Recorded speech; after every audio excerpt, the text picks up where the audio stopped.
سب سے پہلے بات کریں گے معیشت کے حوالے سے تو IMF کے ڈومور کے مطالبے پر حکومت بجٹ منظور ہونے سے قبل ہی نیا بجٹ لے آئی۔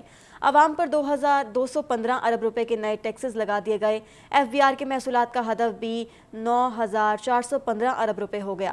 پیٹرول اور ڈیزل پر لیوی بڑھانے کا اختیار قومی اسمبلی سے واپس لے کر کابینہ کو دینے کا فیصلہ بھی کر لیا گیا ہے، اور اس کے علاوہ وزارت خزانہ میں نئے بجٹ کی تیاری جاری ہے۔ کل بروز اتوار قومی اسمبلی میں پیش کیا جائے گا۔ مزید بھی کچھ تفصیلات ہیں، وہ جاننے کے لیے آپ یہ رپورٹ دیکھیے۔ عالمی مالیاتی ادارے IMF کا ڈو مور، حکومت نے سر تسلیم خم کر دیا۔ عوام پر مزید 215 ارب روپے کے نئے ٹیکسز کا بوجھ ڈال دیا گیا۔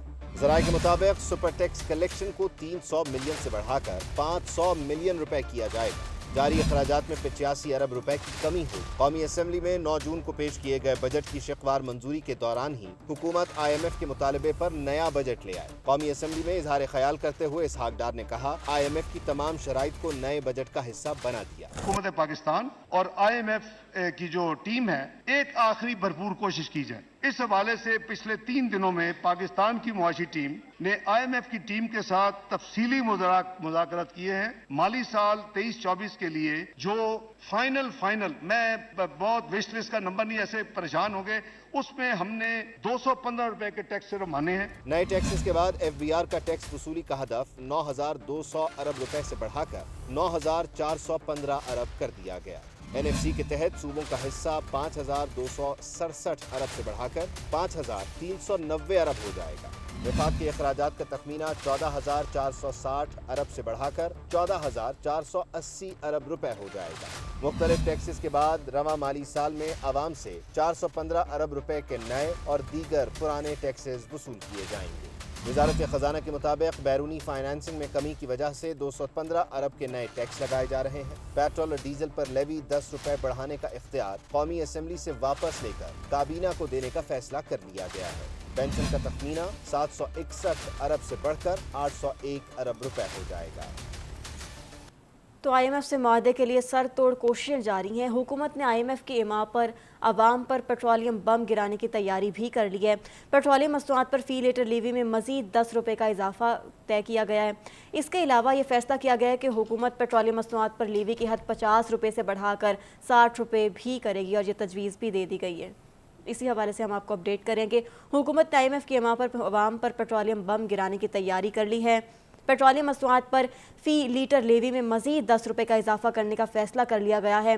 حکومت نے پیٹرولیم مصنوعات پر لیوی کی حد 50 روپے سے بڑھا کر 60 روپے کرنے کی تجویز بھی دے دی ہے۔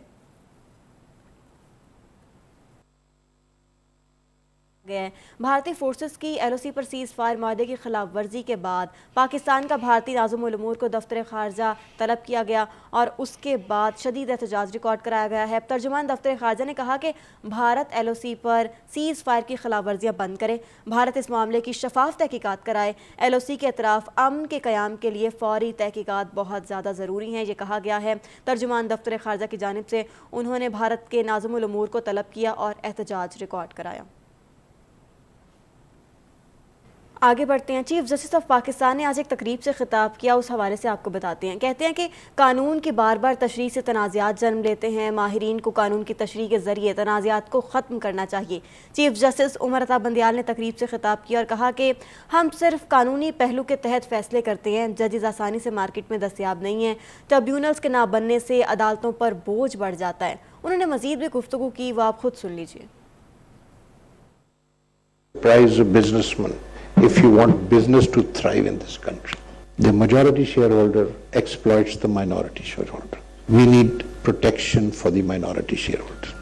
Dishonesty committed by the management or the majority shareholders must be curtailed. You need to bring integrity in the system. Within the corporate system, this is what you have to do as SCCP, as a regulator. And outside the corporate system, you have to influence policy. It is fundamentally important, ladies and gentlemen, that we strengthen all our regulatory institutions.